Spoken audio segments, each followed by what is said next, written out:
University, where he has taught for over 40 years. And however, he's not only taught in the UK, he's taught all around the world, including the US, Moldova, Romania, France, Germany, and Sweden. Is that it? And a few more. And yes. a few more. That's enough. Yes. He is also author of many of the OU courses that many of you are either doing now or have done in the past, and currently for D100 and D200. And his published books are Biological Psychology, which is a popular textbook in a lot of universities around the world, a book on the work of B.F. Skinner, and more recently his book titled How Sexual Desire Works, The Enigmatic Urge, which he is here to share with us his thoughts about his latest updates on it. And obviously, more importantly, he is president of the Open University Psychology Society, which we are very thankful for. So we are delighted that he could join us this evening, particularly because it is his birthday, and he is taking So I ask you all to welcome Professor Fred Toates. That was a welcome. I'm delighted to be here. Thank you to London LOUPS for the invitation. What I should be presenting is the interpretation I make on how sexual desire works. I have to say at the outset, it's a male view, since I'm simply a male, I'm a heterosexual male, and I try to do justice to other sexes, genders, orientations, but I might not succeed. So let me just say that from the outset. And what I hope to do is to convey something of what's now, well, 50 years of research into how motivation works, not particularly necessarily the sexual motivation, but the general principles of motivation. And I think now I've arrived at something which begins to explain some of the otherwise maybe puzzling phenomena connected. What needs to be explained? Well, what needs to be explained, I would say, is the variation in types of sexual desire, monogamy or variety. Of course, for some people, an absolute monogamous relationship is the only context in which they're interested in sexual desire or have any arousal for sexual desire. Conversely, others are really only turned on by variety and novelty. Then there is orientation, heterosexual, homosexual, bisexual. We need to try to say something about the orientation. Paraphilias, things that are outside of conventional sexuality, such as fetishism, voyeurism, and exhibitionism. A good model might say something about these things. Pornography, why are people attracted to pornography? And indeed, why are some people attracted to an addictive level where it surpasses conventional human contact sexuality? Addictive sexual desire, which is a controversial subject, but I believe the term addiction is equally applicable to sex as it is to drugs. This is very controversial. It generates enormous amounts of heat on the Facebook sites, not OOPS but others. But I would defend the position that sex can become just as addictive as can heroin or cocaine. And tragically, violent sexual desire, where violence merges with sexual desire to create a toxic, awful combination. And then there is asexuality, where there is no sexual desire. It doesn't mean that there's no sexuality. The person might masturbate, might enjoy masturbation, but there is no reference to another individual in their sexuality at all. So can we say anything about these phenomena? I believe we can, and I believe if we break things down to some simple components and try to put them together again, we can see some logic. Now, traditionally, there has been what's called drive theories, and I would say that two of the best known here are Freud and Watson, and in their idea, then something builds up intrinsic within the individual. It builds up to such a point that it has to be released in the form of some kind of sexual behavior. And then the system is quiescent for a time, and then it builds up again, and so on. So it's somewhat analogous, crudely, to urination. I think it's not a particularly helpful way of looking at it. In the case of Freud, there was the notion of a kind of energy build-up that needs discharge. But then some people find flirting and kissing short of orgasm to be attractive and desirable, which is difficult to explain in terms of some lowering of energy, because if anything, I would imagine that they would increase energy levels. John Watson has his internal factor, the tension within the seminal vesicles, but since they're not possessed by 50% of the population, then it rather falls flat. Watson suggested for that 50% of the population that learning is the answer. And I think he's right, but I equally think he's right about the male population as well. I don't think seminal vesicles get us very far. Freud actually entertained this idea as well. You'll find in Freud's writing that it's all the energy comes from the seminal vesicles. Now, when you come to look at Maslow, so this must be one of the most reproduced diagrams in the whole history of psychology. It's, wherever you look, whether it's business management, whether it's social psychology, whatever it is, you see this hierarchy of needs proposed by Maslow. It's been enormously influential, and fundamentally I think it's flawed in its very most basics. Because if you look at the bottom here, then whatever variant it's presented as, then there are physiological needs there that have to be satisfied before you go up the hierarchy, and right at the top you have things like self-actualization needs and so on.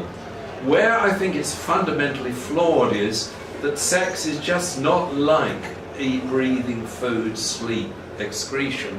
If they are thwarted, then death will follow, make no mistake about it. Whereas if sex is thwarted, death will not follow. It may be uncomfortable for some people, it might not be. Some people live perfectly happily an asexual life.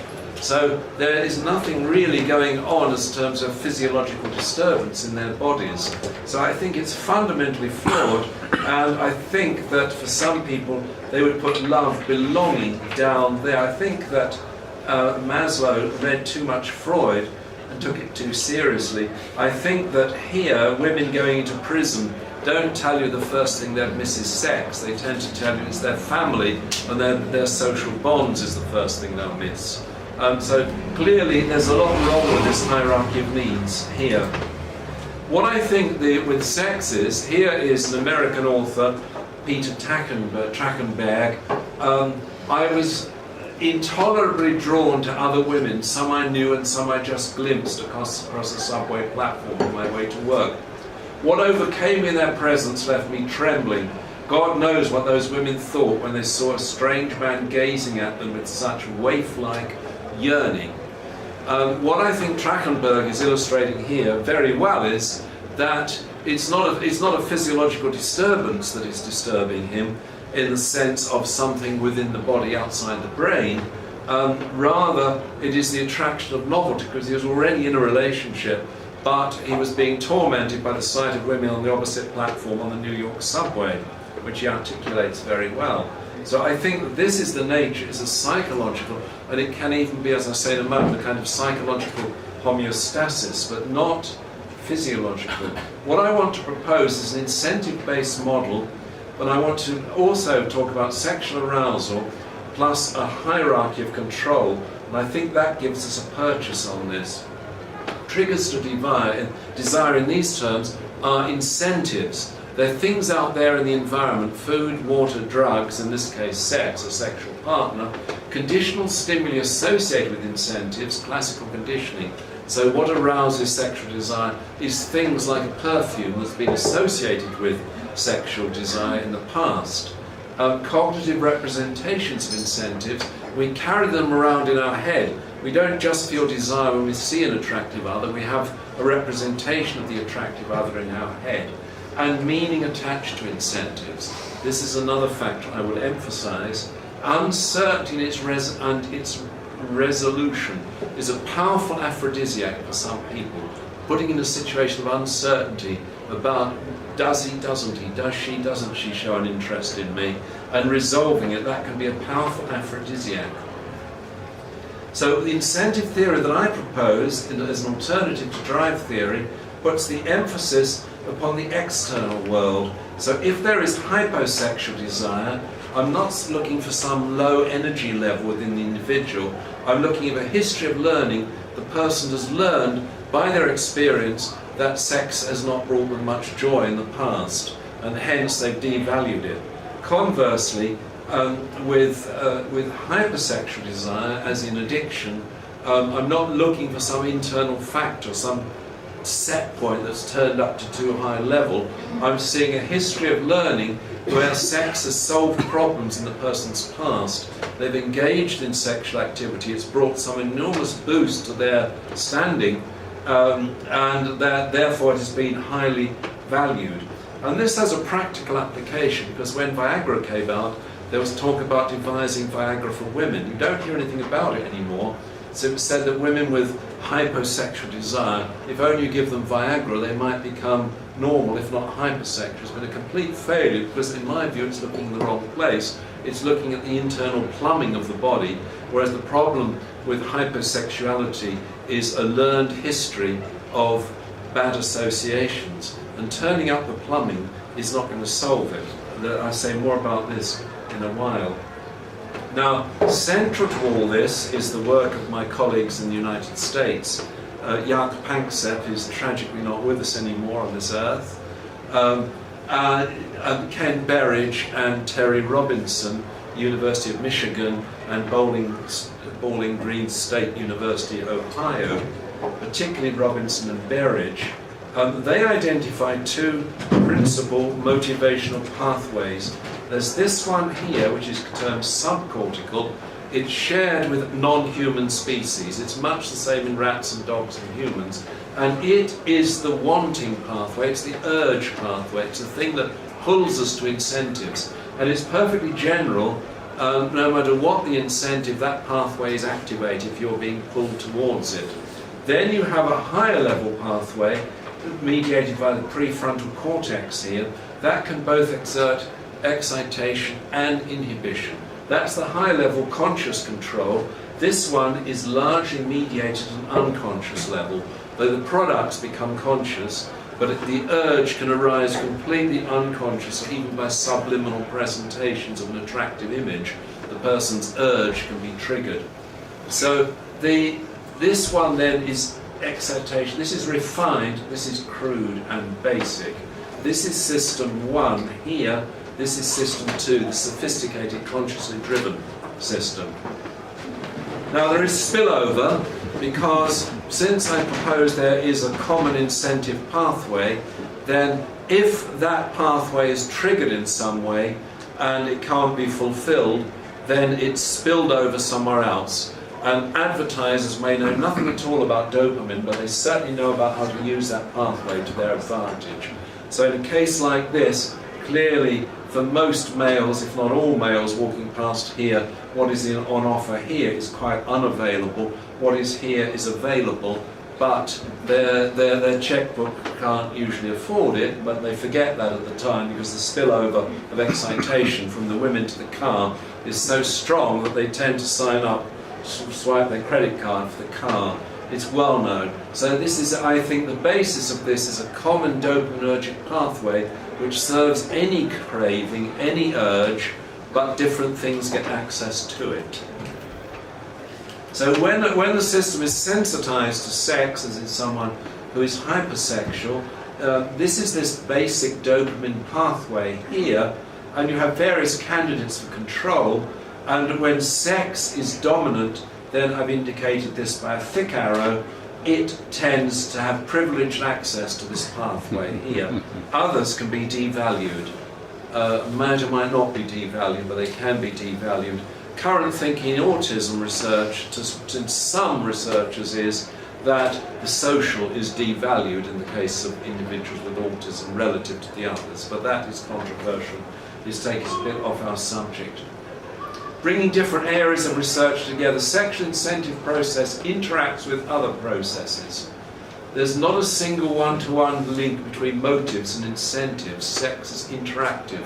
David Buss and Cindy Meston, in their book on why women have sex, list 237 different reasons, only 2 of which are sexual pleasure and having babies.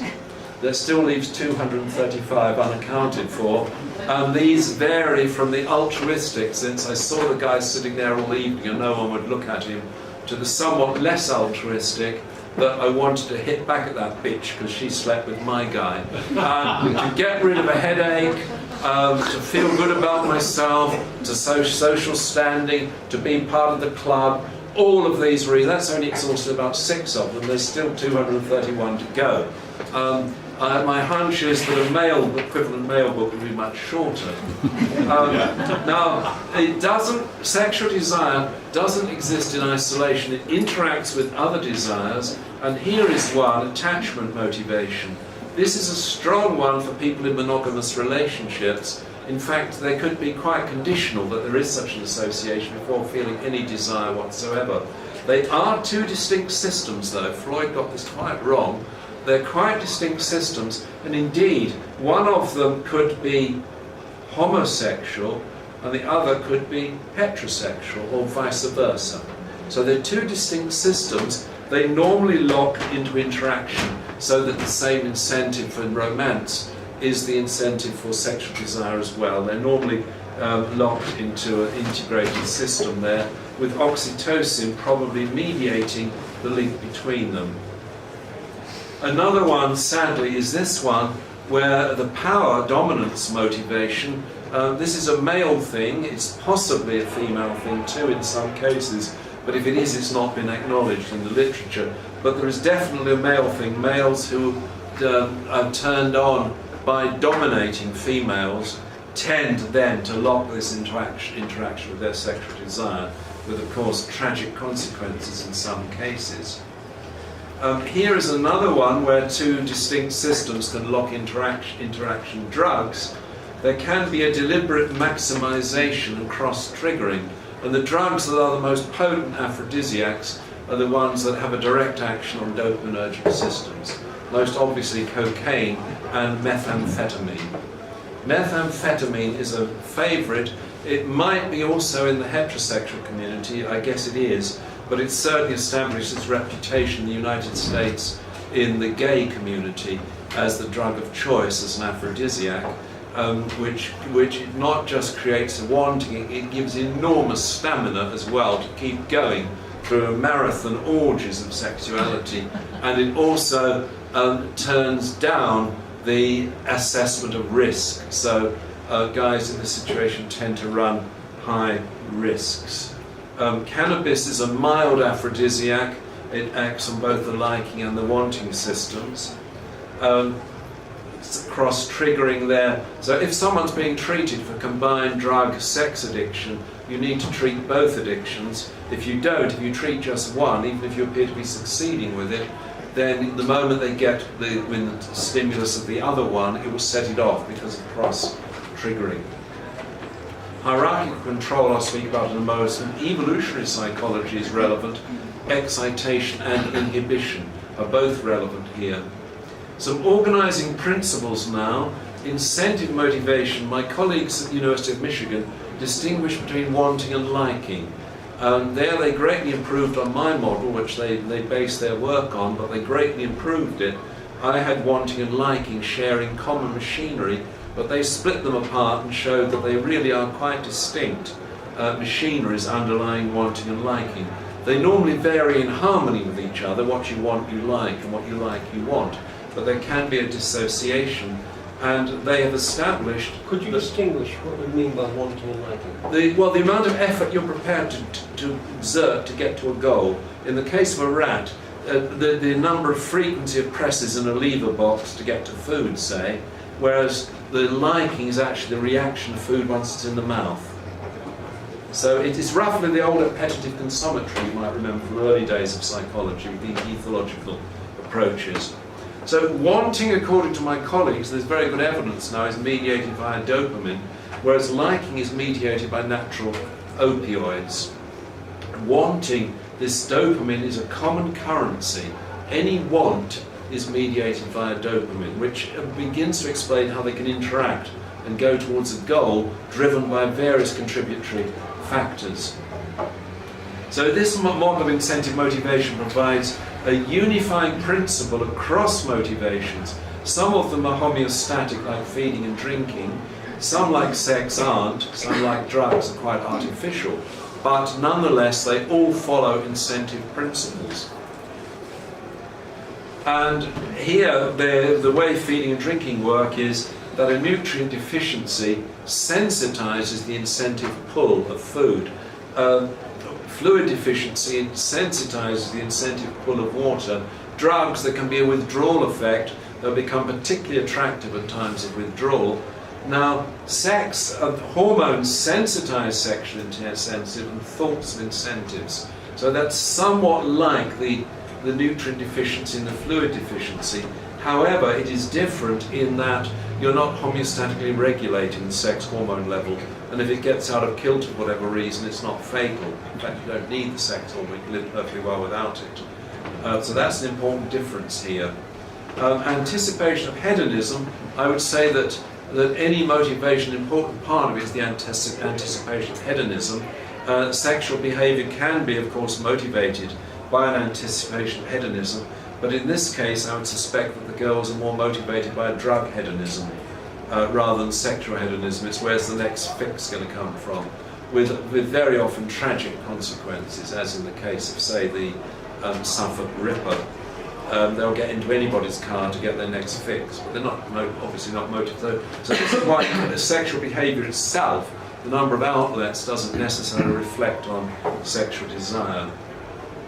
Coolidge effect, the trigger of desire by a novel stimulus. Again, this makes no sense in terms of regulation, because presenting a novel stimulus is not going to create some homeostatic disturbance, but can be a very potent stimulus as represented here. The implication of incentive model, there can be highly specific targets of desire, e.g. fetishes. So, yeah. Can you just talk for a second about the Coolidge effect? Yes. Can I do it later? It's named after President Coolidge of the United States. I'll tell the story at the end. It's a turn-on by sexual novelty, okay, where the familiar partner doesn't turn on, but a novel partner does. Remind me at the end, I'll talk about it then. So in this interpretation, the harm in thwarting sex comes from psychological frustration. There's no tissue damage involved as far as we know.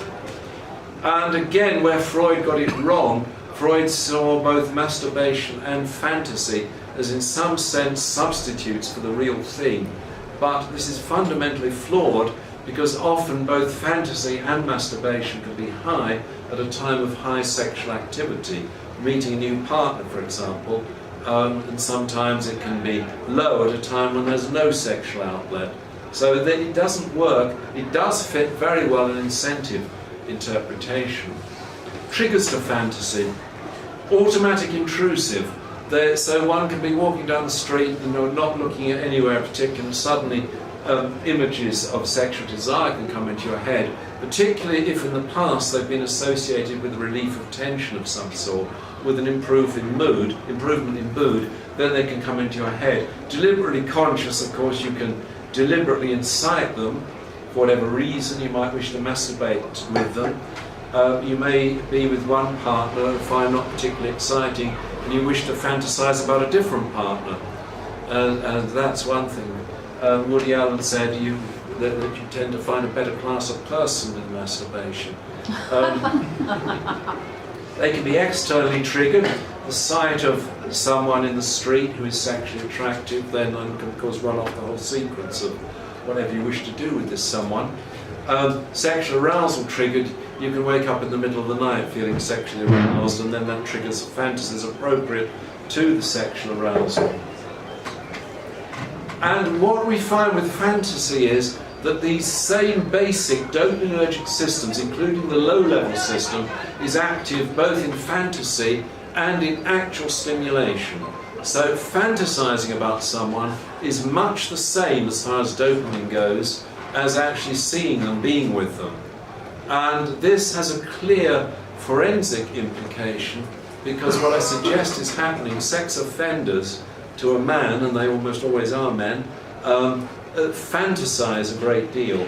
And what I suggest is happening is, in their fantasies, they are sensitizing those particular incentives that they're entertaining in their conscious mind at the time.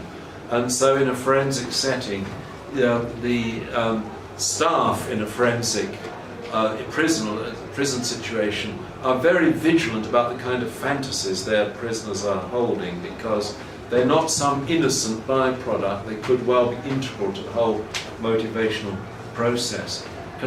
Is sexual fantasy welcome? Well, I don't know. Maybe you can tell me whether it's welcome or not. There's an interesting argument put forward by John May, whose presence we had the pleasure of a couple of years ago at Warwick, from University of Plymouth. He and a couple of colleagues developed a very interesting argument, and I think it fits, that sexual fantasy is welcome under some conditions, particularly if you have some hope of enacting the fantasy in practice. If you don't, then it can be tormenting.